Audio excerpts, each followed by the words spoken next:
Welcome, everybody. What a great group we have tonight. So happy to have you all here. I am Molly Bonnet, our Career and College Coordinator, and in addition to planning different events and college visits and Career Exploration Day and creating communications and newsletters, I spend a lot of time meeting individually with students, and particularly juniors and seniors on the application process. So we wanted to put together an event that would better prepare families for that process for our highly selective colleges and universities. It is without a doubt a more intense and rigorous process than what one would expect when they apply to maybe state four-year schools. So the preparation for that really begins early, 9th grade. It's never too early to start the preparation process for putting your best foot forward. So I would like, who's joining me? Jack Butner. Am I saying your last name correctly? Bittner. Bittner. Jack, would you mind introducing yourself? Yeah. Hey everyone, my name is Jack Bittner. I use he, him pronouns, and I'm an assistant dean of admissions at Carleton College. And so I read applications from all over the country, actually. I have states in the West and the South. And then I also happen to read for Forest Lake Area High School. And so any students that apply from Forest Lake, I would be the person reading that application. Yeah, I happened to meet Jack at an event this fall and found out the territory that he covers. And I was like, wow, Jack, Forest Lake is part of your territory. So I feel very fortunate that Jack is joining us tonight because I've definitely learned quite a bit in my 5 years in this position, but without a doubt, I continue to learn, and I am not a full expert for sure. And so having Jack's insight and knowledge from a reader perspective is invaluable for us tonight. So what does it mean to be part of a highly selective institutional pool? The vast majority of schools in the country are what we would call non-selective. They may have a minimum GPA requirement. Schools like Mankato, St. Cloud, Winona, if you have a 3.0, you're automatically accepted. These schools oftentimes don't have an essay question. It's a pretty simplified application process, frankly. And then you have that middle area of schools which are selective, which they have more applications than they have spaces available. So they are also going through an extensive review process. And then about 125 colleges and universities in the country of 4,000 approximately schools meet that highly selective criteria. Carleton is certainly in that pool, but those acceptance rates drop as low as 4% and can go up to about 39%.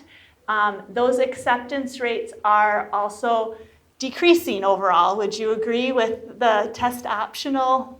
Yeah, I think that's correct. Our applicant pool at Carleton has grown over the last few years. I think we had a high watermark last year. We were slightly below that this year, but all in all, selectivity is tending to increase, or that rate of admission continues to go down for top colleges. Yeah, we're actually seeing some schools dip below 4, I believe, which is insane. It's insane. It's insane. We know it is.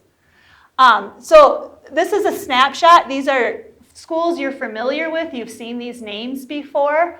Yep, go ahead and take a picture. You can see these are ranked by their acceptance rate. And again, these are, because of the lag in data, obviously, these are pre-COVID numbers, pre-test optional becoming as popular as it is. And so all of these across the board have likely decreased further. I think a really great way to kind of frame this is through this quote. There is no definite plan or specific combination of factors that will guarantee a student admission to their preferred institution. Colleges and universities review many aspects of prospective student applications in order to determine which students will be admitted. I think particularly as a student, everybody wants to know what's the recipe, what's the special sauce, what's the secret, what do I need to do? And I think one thing that you really need to keep in mind is that these decisions are being made in context of a lot of different factors. in context of a student's socioeconomic level, of the parent's education, in context of what the college might specifically be looking for. Maybe they are hoping to have more students in a certain major. So context is important. Jack, can you say anything a little bit about how context plays into the review process at Carleton? Yeah, just hearing you say that, Molly, I think, to give everyone kind of the lay of the land, we are wrapping up our application review process right now. At this point, I've read something like 500 applications in the last 3 months, and believe me, my eyes are tired.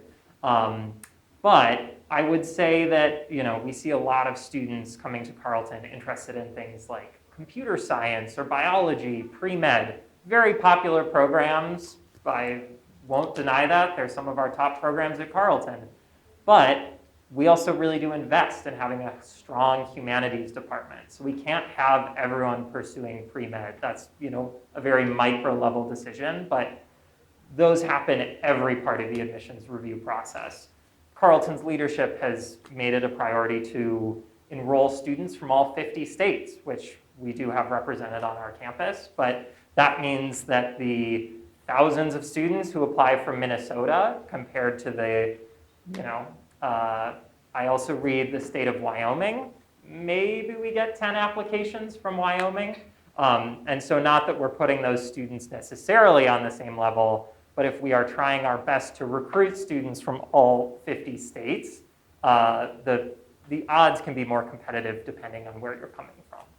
Yeah, and each college has their thing, their goal, their mission that they're trying to accomplish with their institution. And so the better you understand the schools to which you're applying, the better you'll be able to contextualize that. I was helping a student apply to a very prestigious school where that school actually emphasized accepting students from their home state. So because he was from out of state, he was at a significant disadvantage. The acceptance rate went from 20% for students in state down to 4% for out of state students. So understanding that whole picture is an important aspect. You will hear over and over again that schools are using what is called a holistic review process. And it turns out that this is somewhat difficult to define because it means different things to different institutions. But this is, one definition based on the National Association for Admission Counseling's website. I would also mention that there are kind of 3 categories when it comes to holistic review. You have the school that is reviewing holistically, and that might mean that they're looking at the whole application. That might seem like, of course, why wouldn't they look at the whole application? But that's what it means to them. And then you have whole person, where they're looking at the characteristics of the student. And then you have whole context, which they're really interested in those contextual factors, maybe including the socioeconomic level and education of parents, and kind of thinking about what basket of opportunities the applicant has had made available to them and how they are taking advantage or leveraging those opportunities as they grow as a student. How would you categorize which category Carleton uses?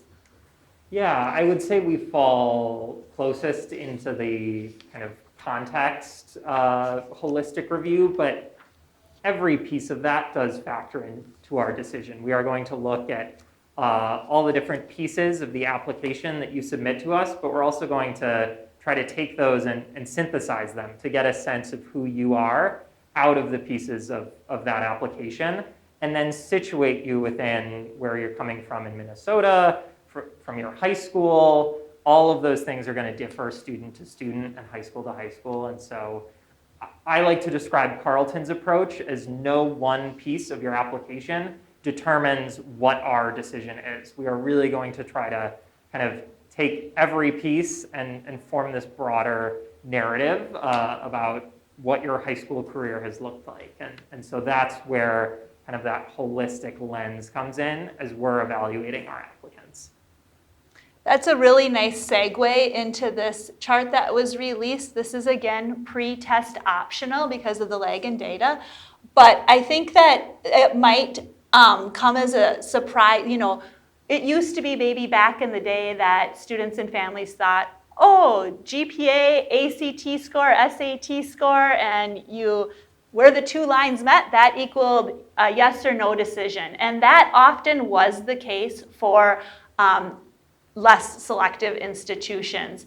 But really, all of the aspects of the application and aspects that you maybe aren't aware of, such as the school profile, that is something that we as an institution submit to the colleges to which a student is applying. And that provides those institutions contextual information. Again, it tells them how many AP courses we're offering because they want to know how students are taking advantage of the opportunities they have available to them. It tells them our GPA distribution. Do we have inflated grades?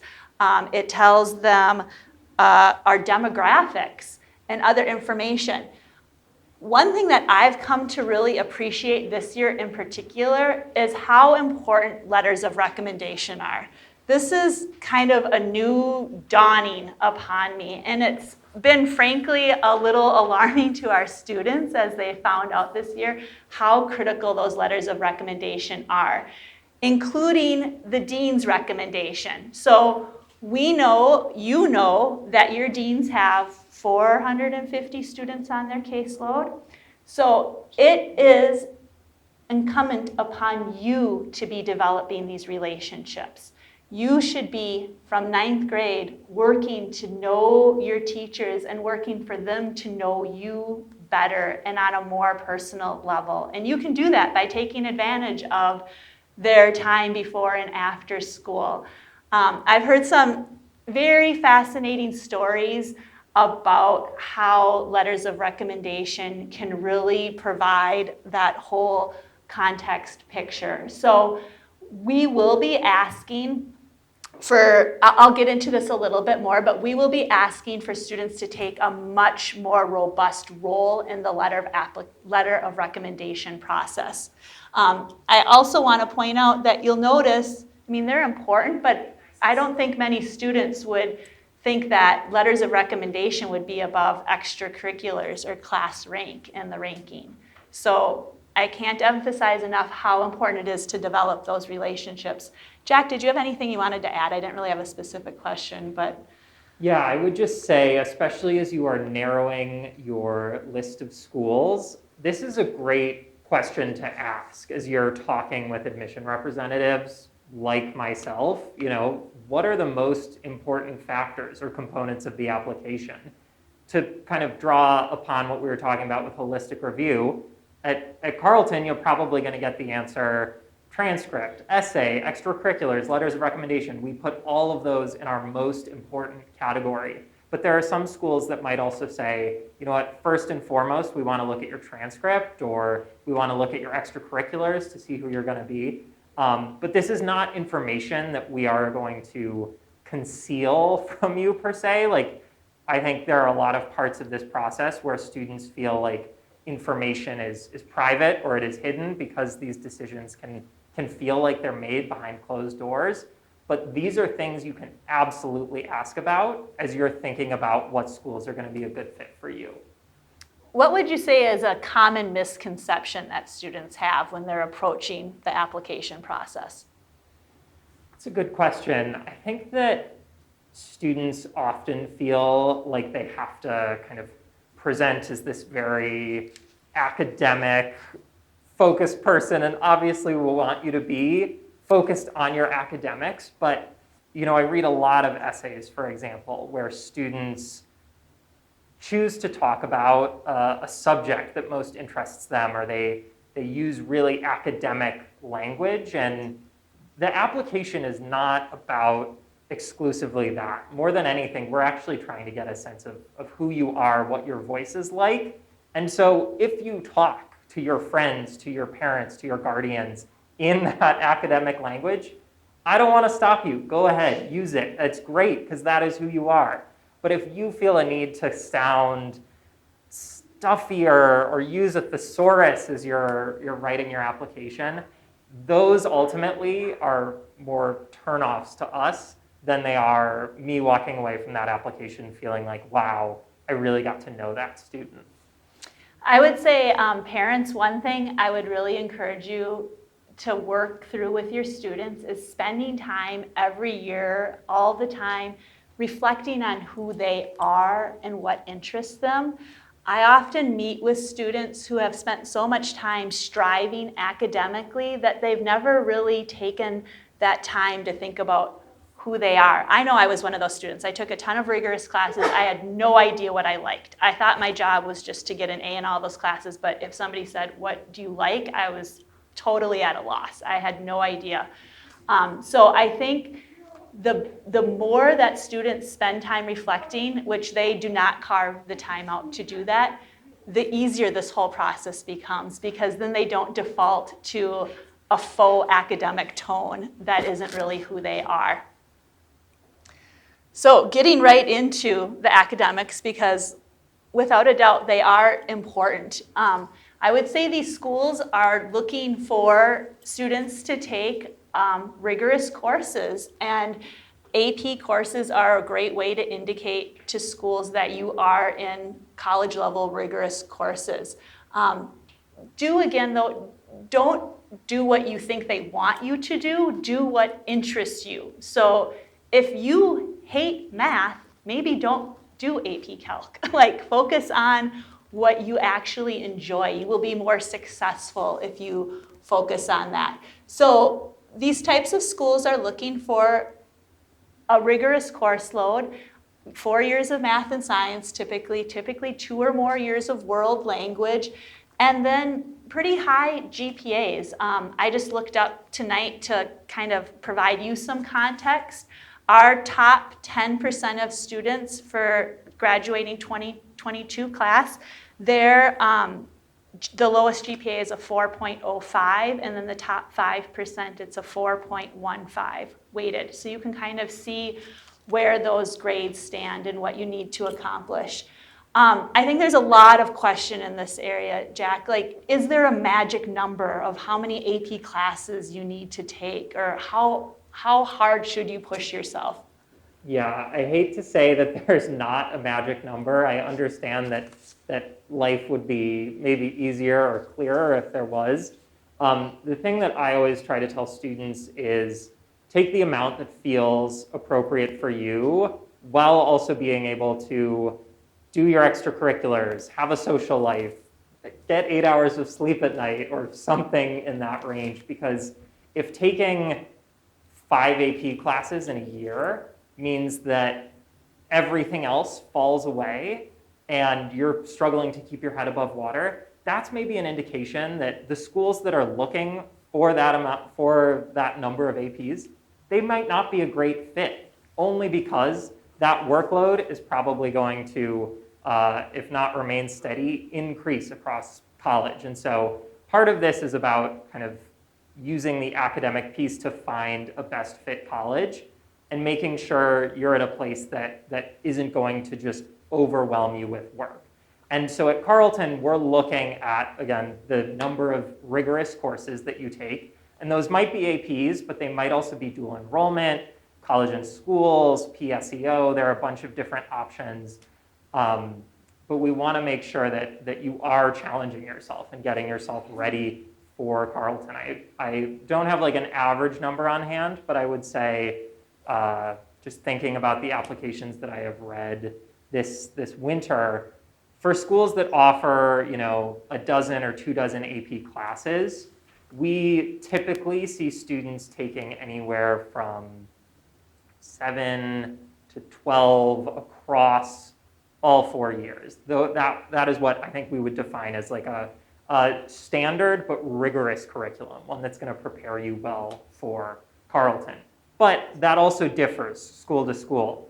A rigorous course load here might only look like 5 AP classes.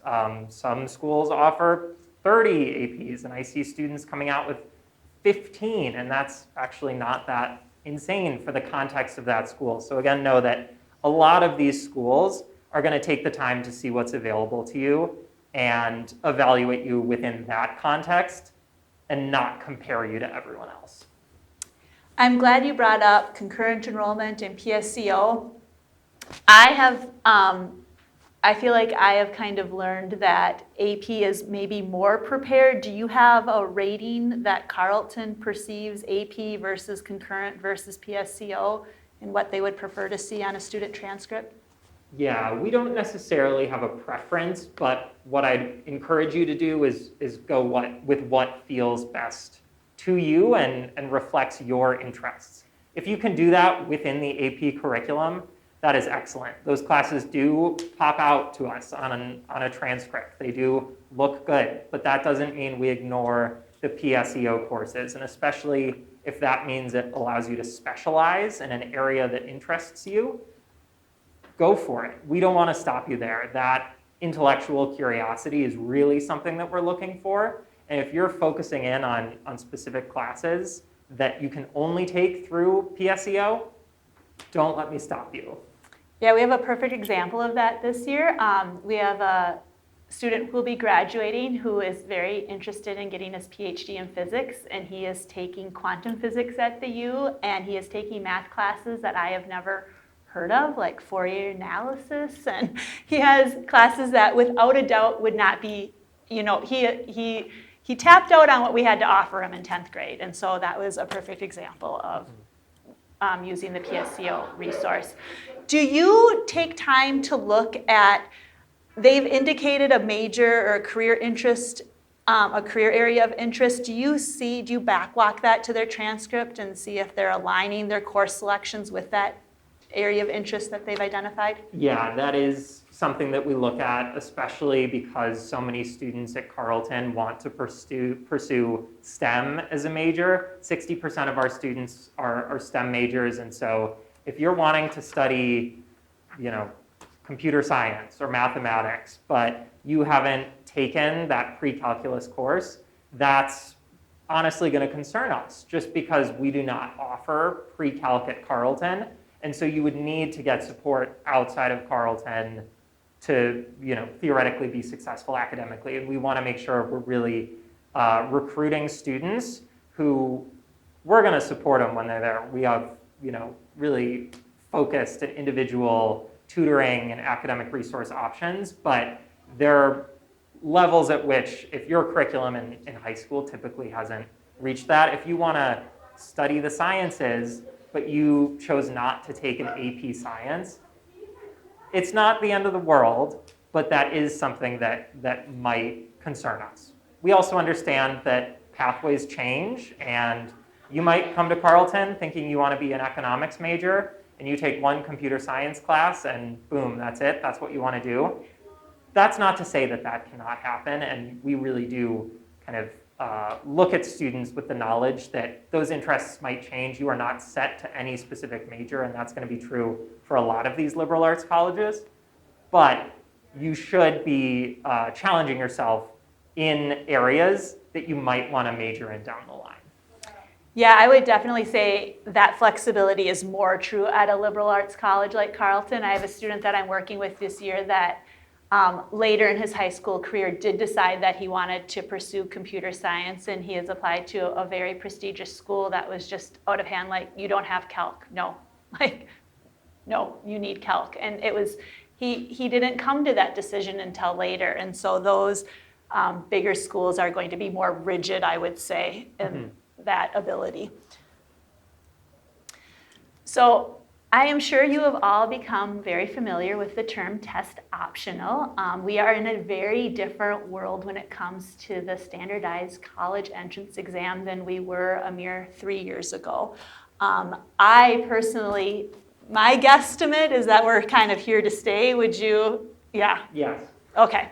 So we're here to stay. What you can do with a test score, though, is I describe it to students as the icing on the cake, right? So if you feel like a test score really demonstrates your ability and you're very proud of that score, submit. Absolutely submit. And so you can't know if you're going to earn a test score that you feel reflects your academic capabilities unless you try, right? So you should be preparing for a test. You should be taking these tests. One thing, I don't know if you see this across Minnesota. I for sure see it in Forest Lake. Everybody thinks it's ACT or not. Yeah. So I'm always reminding students and families to figure out which test is best for you. Perhaps take both of the tests. Very, very anecdotally, every single student I have had who has taken both tests prefers the SAT. So I think that that may also speak to the type of student that is choosing to take both tests, but please do not pigeonhole yourself to the ACT. The ACT is a very specific type of test, and it's a type of test that you're not accustomed to taking because that's not how we test in high school. So definitely submit a test score if you feel that it can further enhance your application. So Jack, I'm curious, what percentage did you have submit test scores this application cycle? So we typically have about, or I should say, I have the data for last year, not the one we're in the middle of right now, only because some of that is still coming in, a late test score here or Absolutely. there. But about half of students submit either the SAT, the ACT, or both. I think we see a slightly higher rate with the ACT, and that wouldn't surprise me given that it's more frequently administered here in the Midwest. But yeah, about half of students are choosing to apply test optional when they apply to Carleton. And based on my own research, that number seems to hold true across almost all the highly selective institutions. They're seeing about half. When should a student not submit?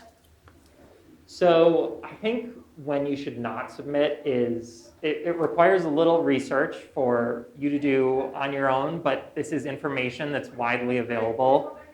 You should look up what the middle kind of 50% range for test scores is. So that's going to say, 75% of students have above this score, and the top 25% of students have above another score. So at Carleton, our range for the ACT is 30 to a 34. That means that, while we do admit students with scores on both ends of that, if you get a 25 on the ACT, I might encourage you not to submit. And I don't mean to say that that is not a strong score. I think we want to acknowledge that testing is not a reflection of your aptitude, but a reflection of how you took a test on one day in the grand scheme of your life. And it maybe was a bad day, you maybe woke up on the wrong side of the bed, didn't get a lot of sleep, there are any number of things. But just as a general rule of thumb, those scores in the middle 50% are scores that are typically competitive within the applicant pool. And so know that there's going to be a little wiggle room on either end. If you got a 29 and feel like it's a good reflection of your abilities, go ahead and submit it. Like, that is, again, a decision that you get to make, and know that it's not the be-all, end-all of this process. Yeah, go ahead. If you tested as a ninth grader and got a really good score, should you submit that?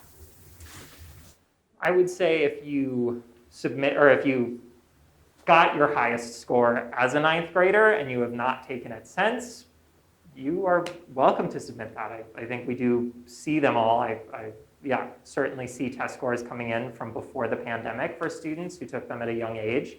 I think up to you if you want to take it again. So would your suggestion be, if you got a really good score at a young age like that, to still continue to take that test? So that you don't have one that's 4 years old? We admittedly don't spend a ton of time looking at the time frame of when it came in. That's more of like a personal recommendation of, if you feel like you have the ability to boost that score, go for it. Don't lose sleep over it. Yeah, I was just going to add that all the time I have students who are absolutely crestfallen because their score isn't what they thought it should be or could be. I just want to reiterate, this score does not define you, not even close. Don't let it even come close to defining you in your psyche, please. It's just not worth it. The other thing that I would say on the other end is I have students all the time who rightfully are super proud of that 28 that they got, but then I show them that the mid-range is, there are schools that their mid-range is 33 to 35, and they shouldn't submit that score. And so you can feel good about that test score, but that doesn't mean you should submit it. You have to put it in context of what the school is accepting, and that hurts students sometimes. They don't understand that. Essay writing, this is where you come to life. Mitchell, go ahead.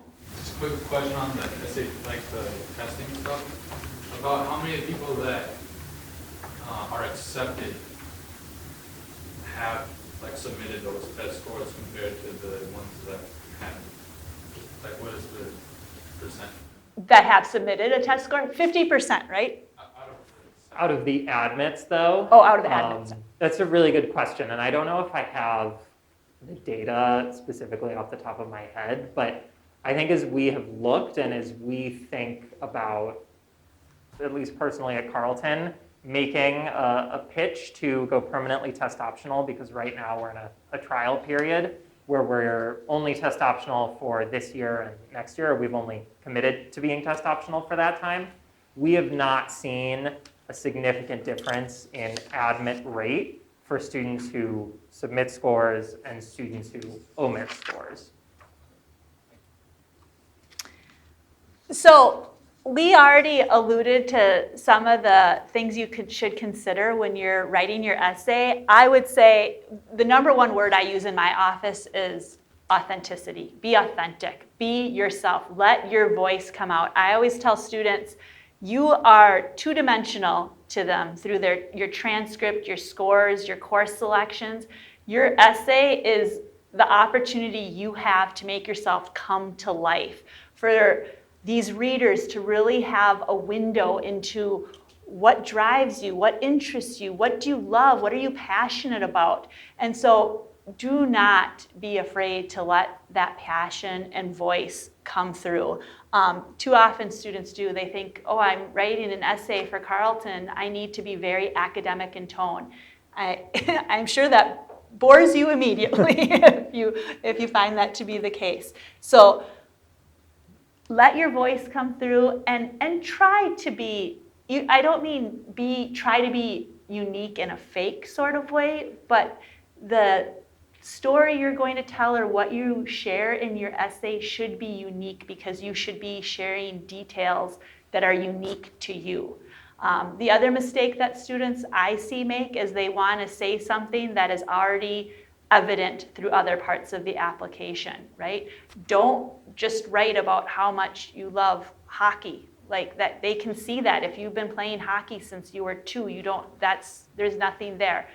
Could you perhaps make something there through some very unique stories, experience, and details? Yes, but don't reiterate what they can already see. Jack, is it fair to say, I'm hearing this from colleges, particularly of your caliber, do you feel like student character attributes are kind of rising in the importance of application review, particularly maybe as test scores diminish in their importance? Yeah, those character attributes are huge, and I would say there's no clearer place to spell them out than in the essay. They might come through in your extracurriculars if you, for example, hold a lot of leadership roles. It's clear that you're nurturing those skills. But there are other more individual attributes. A sense of humor feels like a very clear example that might just totally get lost in your application otherwise. That if you can, throw a joke or two into your essay, and please do not read that as me saying include a joke in your application, but if you can use your own voice and it happens to be naturally funny, that's a great thing. If that's not who you are, don't do it, because you can tell when it's happening, and it often does not read as well. But yeah, those character attributes are really central to kind of the way we frame the rest of the application, and more often than not, they come through in the essay. Speaking of humor, one example I always use with students that was told to me, a student was writing an essay about being on the cross-country team, and they started out the essay by saying, "You could easily identify me because I was always the last one coming across the finish line. I loved cross-country, but I was not good at it. I was there to help make meals and cheer my team on," and just kind of went into what that student brought to the team that wasn't maybe necessarily athletic ability, but just was able to bring it, have a light attitude towards it. So you have obviously read thousands of essays. He's like, please don't remind me. How can a student garner and hold your attention? This may come as a surprise because it might feel obvious, but think about the physical structure of the essay. I know y'all get kind of trained to write that clean, like 5-paragraph essay that is, your teachers would say, like, yes, that is what they're supposed to write in an academic context.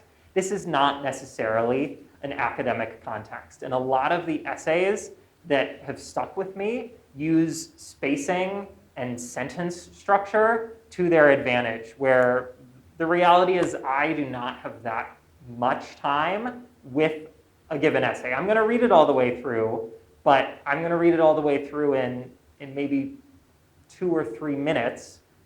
And that is, again, not to diminish the time that you spend writing it, but you can really highlight specific portions through spacing, through sentence structure. And you would be so surprised the amount of students who submit a single block of text that's like, I don't know, 50, 60 lines long. That does not help me hold my attention after I've read 15 essays in one day. But if you can frame it out where, specific sentences stand out, that can be a nice way to just kind of keep pace as I'm trying to read that application quickly. Think about the poor man's eyes. Common pitfalls, you kind of just mentioned one. Anything else that you want to highlight? I'll just come back to it. Like, use words that you use in real life and do not use words that you do not use in real life. That feels like a common one. I know a lot of students will choose to send or to start an essay with a quote, and that is not a bad way to get writing an essay. Frequently, though, I think to myself, this is an essay that would be a better essay if they deleted the quote and spent those 30 words offering me a little bit more personal reflection. That, honestly, like if that works for you, write the essay about the quote you love, read it with the quote, read it without the quote, and see how it might read a little bit differently. Those are some pretty common structures that students use, but those feel like 2 things that stick out to me. Yeah, when you're thinking about tone, one way to kind of frame this is you don't want to be as casual as you are with your friends. You don't want to be overly academic. So maybe use the same tone that you would with a teacher that you have a really good relationship with, right? You're going. So that's kind of like one way to imagine the tone you could use. Okay, demonstrated interest. This is from my experience in my office, this is something that students are just underemphasizing, and COVID certainly put a huge barrier in this process. But there are still a lot of ways to engage with a school. There are a lot of ways to demonstrate that interest, to learn about the school, even if you can't be on campus and visit. Now that visits are becoming more available, I highly recommend that students do visit before applying, because they can weave that information, that sense, that feeling, that I always say vibe, that vibe that they get from being there in their essay and in other ways. So if you can, make the visit. I feel like too often in our building, students wait to visit until they're like, I'll visit if I'm accepted. I'm like, well, how do you know you should even apply to the school if you haven't figured anything out about it? Now, that being said, for sure, if you can't, I get it. Not everybody can just go flying all around the country, obviously. There are other ways to learn a lot about a school, and their web pages are very underutilized. The wealth of information on their pages for their programs of study and majors just goes on and on. There's such great information to help understand if a school is going to be the right academic and social fit for you. If you do get on campus, I always tell students, pick up the newspaper and read it. Spend time checking out the bulletin boards. Definitely spend time without the tour guide. Just sit in the library and observe. Just sit in the common area. Maybe you overhear a conversation. Just spend time being on campus is a really great way to understand if it is the right fit for you. And then you can speak to that. But what I wanted to ask you, Jack, like, how much does demonstrated interest? Do you, like, I have talked to schools who have said, yeah, we know, when we read their application, we see that they visited, we see that they've emailed us asking some great questions. Do you track that to an extent? So we track everything. We do not use demonstrated interest in making our admission decision. Part of that we want to approach from like an equity lens, that certain students might be being coached to engage in different ways than other students. You know, there is a lingo to the college admission process that some students are in on or told to do from their counselor, and some students are left out of the loop. But that doesn't mean that you cannot express your interest elsewhere in the application. At Carleton, when you apply, we have a supplemental shorter essay that we require. And I love reading supplements that directly mention Carleton. We don't necessarily ask about Carleton. We ask things like, what does community mean to you? How would you better the world? But when you're able to point directly and say, you know, I know about this program at Carleton because I did my research and it's going to help me establish community there. That can be a great way to show that you've done your research. And additionally, there are other things that aren't required but can show that you've gone that kind of extra mile. Doing an interview, for example. And at Carleton now we do all, or at least this year, we're doing all of our interviews virtually, meaning you don't have to come down to campus to do it. I'll say currently interviews are closed just to reduce any confusion there. But when you're a senior, you can do an interview. If you're an athlete and you have interest in playing on a team, get in contact with that coach to potentially start the recruitment process.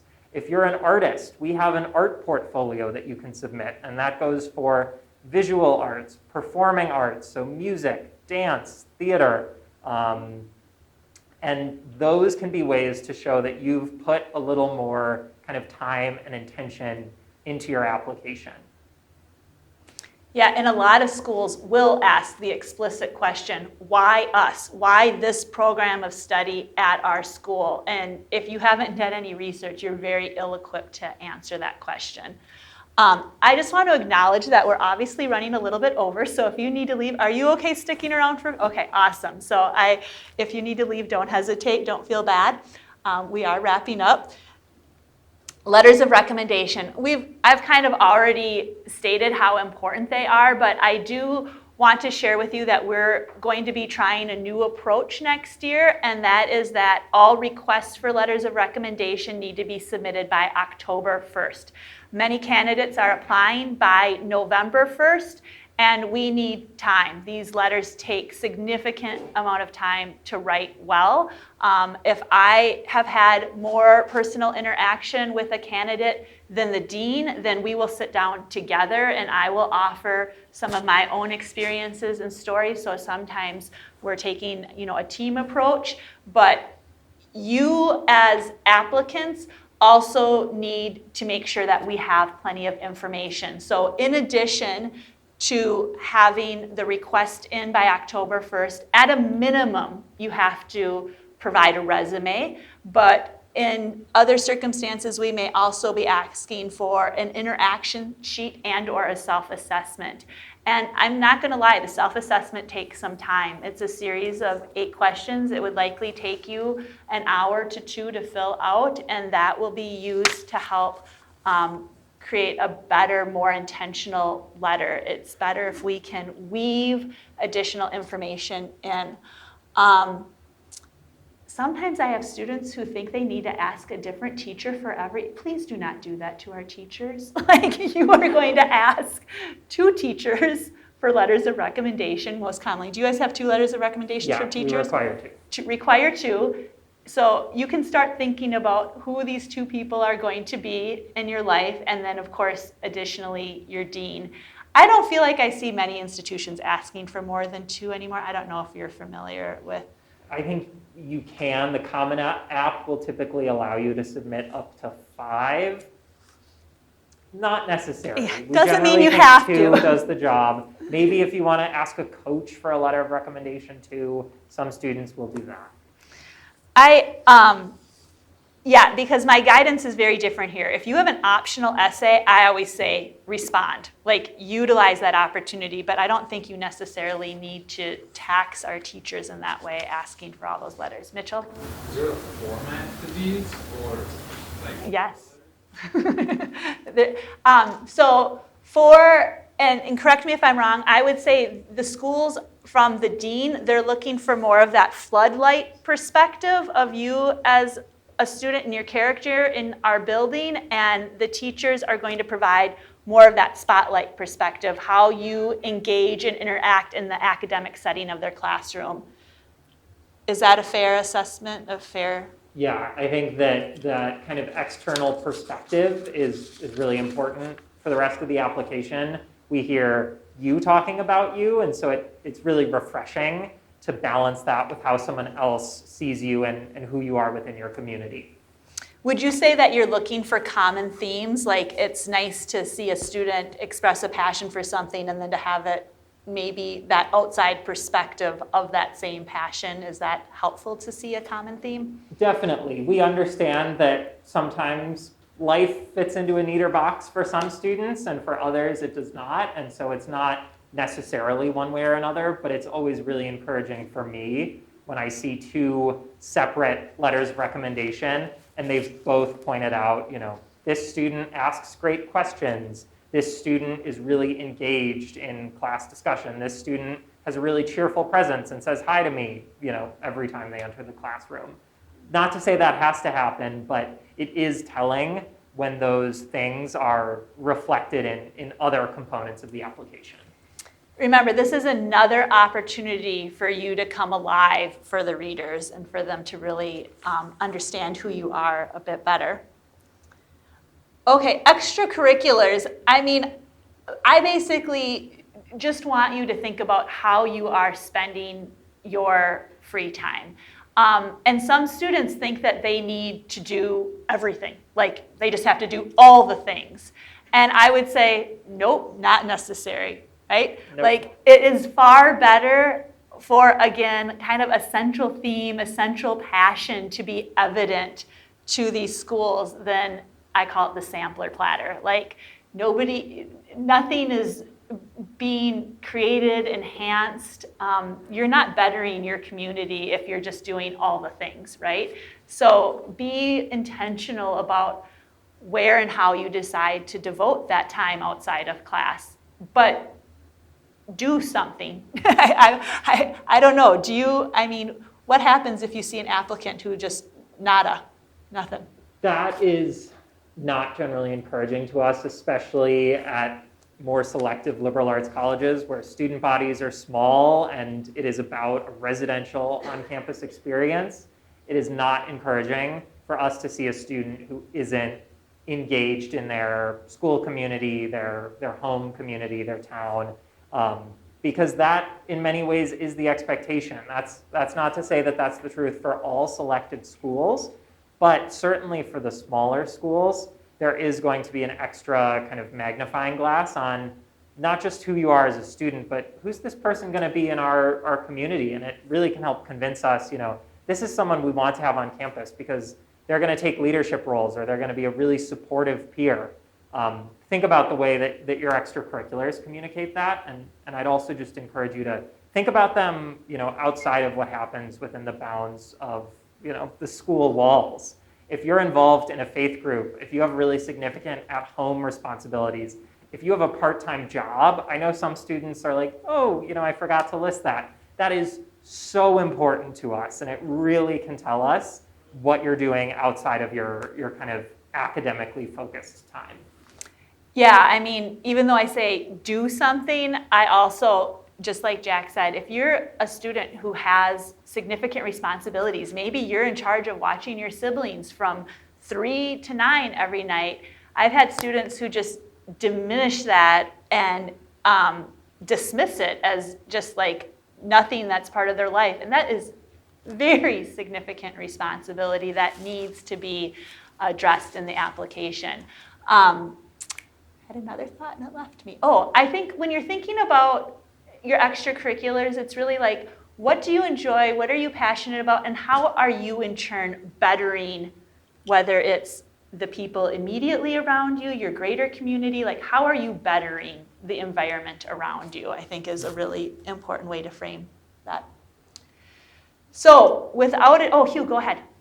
So when you're looking at extracurriculars, are you looking for someone who maybe has a very wide breadth but not a huge depth? So someone who does cross country, international swimming, and student government, and music, and this and that, and the other thing? Or are you looking for someone who's very focused, someone who does a lot of cross country, does a lot of student government, who does a lot of scouting, or something in that field? Or what do you?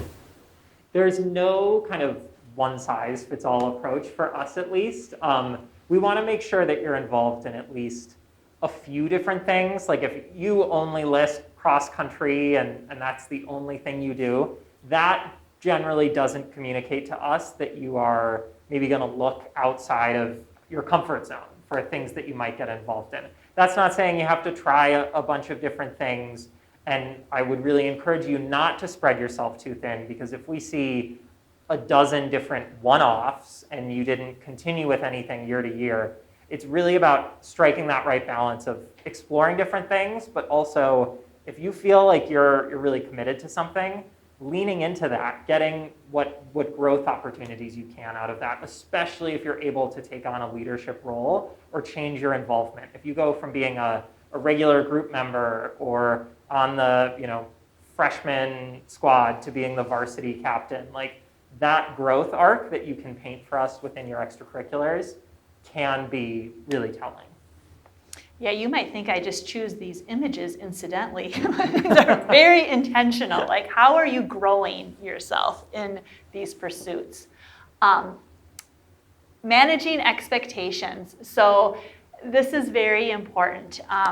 We have had students accepted at all these institutions, and that is great, but it is also incredibly difficult to be accepted at these institutions. And I have worked with a lot of students who have ended the application season disheartened, disenchanted, and worn out. I've worked with students who have written upwards of 36 and 40 essays. I don't recommend that. It does not feel good.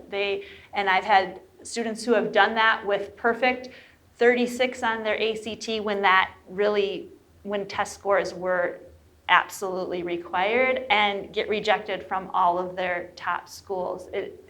So to that end, in addition, reach, yes, absolutely, without a doubt, have reach schools. But the way somebody framed it to me once, which I just really appreciate, which schools are reaching for you? So have your reach schools, think about that academic and social fit, but also think about those schools that are saying, wow, we would really love to have you as part of our community, and we're going to give you $35,000 in scholarships every year because we want you as part of our community. Do not dismiss those schools. Do not just out of hand think, no, I am set on these super selective schools. Please include some of those schools that are reaching for you. That 2 to 3, that's my general guidance. I feel like, though, when students are applying to these types of schools that it's maybe more frequently that they apply to more schools. 10, 12 schools is not overly unique because they know that they're reach schools, so maybe they have more target schools in the mix. I never cease to be amazed by how many people don't think about what the financial investment is going to be in this process, so please start considering that now. Every single college in our country is required to have a net price calculator on their website. It is a tool intended to give families an idea of what it might cost. So they are going to ask questions that are both based on the student's merit and on the family's financial situation. Is it perfect? No, but it gives you an idea of what it will cost. And I think that it's just a really great way to start having conversations with your student too. I was somebody that, was I going to share this story? Well, I was somebody that I thought I wanted to go to Notre Dame, and I applied, and I was waitlisted, and I was of the mindset, like, this isn't meant to be. I would have been accepted if I had persisted based on what kind of unfolded that year. But I ended up going to St. Mary's, which is across the street, because they offered me so much money, and it was just going to make a lot more sense for me financially because I didn't want to take on that level of debt. And guess what? I found out that both Notre Dame and St. Mary's were not a good fit for me. I quickly discovered that Notre Dame would have not been a good fit for me and ended up transferring. So these things happen, right? When you are going through the application process, though, please stay organized because there are a lot of moving parts. So I wanted to explain what early decision versus early action versus regular decision. The most selective schools will have early decision. This is a binding decision, so it means you can apply to one school early decision, because if you are accepted, you're basically saying, I promise to attend your school. Early action has a lot of benefits without any of the commitment. It's not a binding decision. I highly recommend students apply one or the other if available to them, because you are just finding out information so much earlier than if you apply regular decision. Regular decisions typically come out the very end of March, and students make commitments to school by May 1st. So you can kind of do the math there. You have 4 weeks to make a decision if all your decisions don't come in until the end of March. That's a tough place for students, a very stressful place for them. So going through the application process earlier in their senior year, I always tell seniors, you can tell the ones who are done, walk around. They're like walking light, right? They're not weighed down by the world. So the earlier you can get through the process, the better. Do you notify at the end of March for your regular decision? We do mid-March. Mid-March. They're way kinder than a lot of schools, I would say. Yeah. So create a table for yourself of all the deadlines, figure out when scholarship deadlines are, and just stay as organized as you can. I did want to ask a question on the previous slide. What type of aid is offered at Carleton? So at Carleton, we only offer need-based financial aid. And if I remember correctly on this slide, that is pretty common for the most selective schools. So we're only awarding aid on the basis of making Carleton an accessible education to families who can't afford it. And that ranges. And don't think that just because your parent makes or doesn't make a certain amount that you will or you won't qualify for aid. Again, that's a great thing that the net price calculator can help give a sense of. But do know that, at Carleton, we focus all of our efforts on need-based aid so that we can meet 100% of demonstrated financial need, meaning we'll see what your family can reasonably afford, and through a small amount of loans, on-campus employment and a generous amount of institutional grants, that is money that is given to you and that you never have to pay back. We cover all of the rest up until the cost of tuition, or up to the total cost of attendance.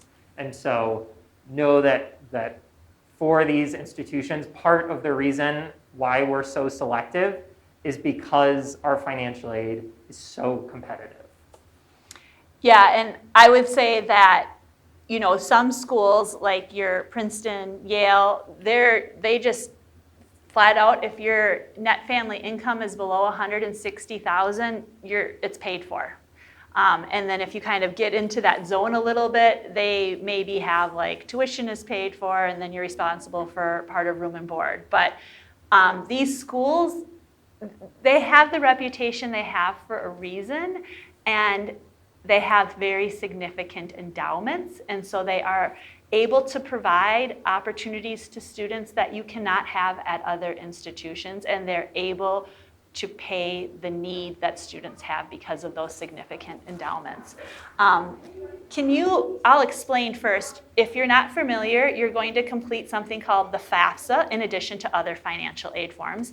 But the FAFSA is a financial aid form which generates the EFC, which stands for Expected Family Contribution. What expectations does Carleton have around that EFC number? So as we calculate the EFC, or as we factor it into financial aid awards, we expect families to cover the cost of education up to what they can afford. That means we're not going to, overwhelm you with the cost, but if you are taking big fancy trips a year, if you own a second home that is high in value, those are things that we do take into account. And while there are certain assets that are shielded from the EFC, do know that families cannot opt out of, say, providing payment to support their students. I know that is a choice that some families do make, and that is, again, where the conversation about financial fit comes into consideration. But if your family has pledged, for example, we will support you with, let's say, $15,000 per year to put towards your college education, if the FAFSA comes back and says, we actually see that this family could put $30,000 a year towards this student's education, that's where we're going to use that 30 number rather than the 15. So know that while we do, have conversations one-on-one with families, there isn't room for you to decide how we see your estimated or expected family contribution. Yeah, I find this misconception in my office all the time. I have students who will let me know that their parents have decided they are not helping with college at all, and that's where these schools are perhaps not a good financial fit depending on their family's financial situation, because it doesn't matter if mom and dad have said that they're not going to help. If your EFC is $30,000, there's a reason why expected is in the name of that number. It's the expected family contribution. And so I'm not saying that every family has their own set of financial circumstances. What I'm suggesting is that if your family is not able to contribute that amount, and I always share with families, there's no family ever who gets their EFC and is like, yep, that's exactly what I was thinking. That pretty much, no, it's just that the number is way higher than you expect it to be. And so, but you just know that you need to have those conversations at home about financial fit, because at home you may not be able to help contribute to your child's education, but those conversations need to happen early and often. Okay. I know we answered some questions as we went. Does anybody have any questions that they'd like to ask right now? Mitchell? I'll go letter back to that. You want letter of recommendation? Yeah. Do you want one from the dean and one from the teacher, or one from from a teacher. So I'm going to repeat for our video. The question was about letters of recommendation. Most schools want 2 teachers and a dean recommendation.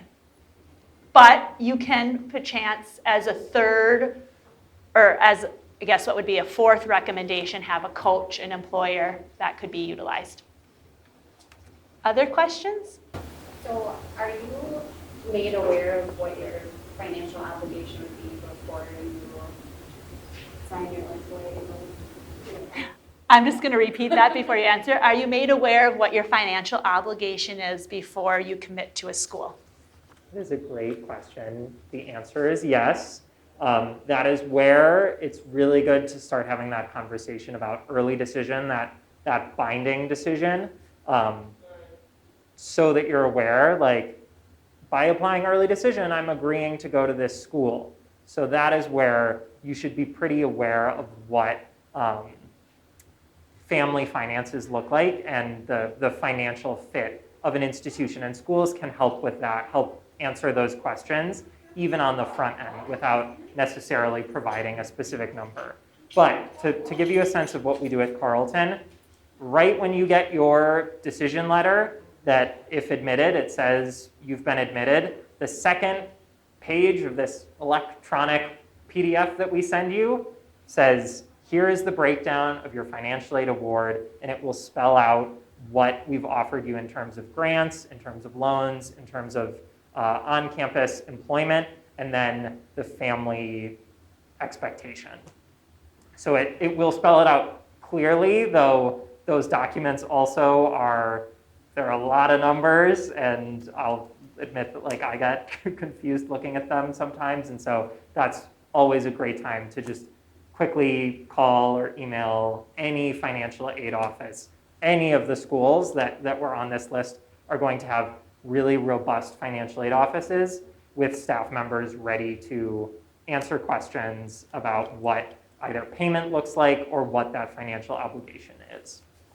Another very underutilized resource are the financial aid offices on these campuses. You can begin having conversations as early as you want. They're incredibly helpful. They're there to help demystify all of this. I have sat down with a lot of families and gone through the award letter just to break it down, but the financial aid offices can go into a lot more detail. I don't honestly remember if I mentioned this, but the reason why a student would want to apply early decision or ED is that acceptance rates are significantly higher, sometimes 2 and 3 times higher. So if you're looking at a school that might have like a 7% acceptance rate, it's very common for their ED acceptance rate to be, between 15 and 20%. So that's the allure of making that commitment and applying that way. Well, I really appreciate you all being here, but I most appreciate you being here, Jack. So if you wouldn't mind giving him some thanks.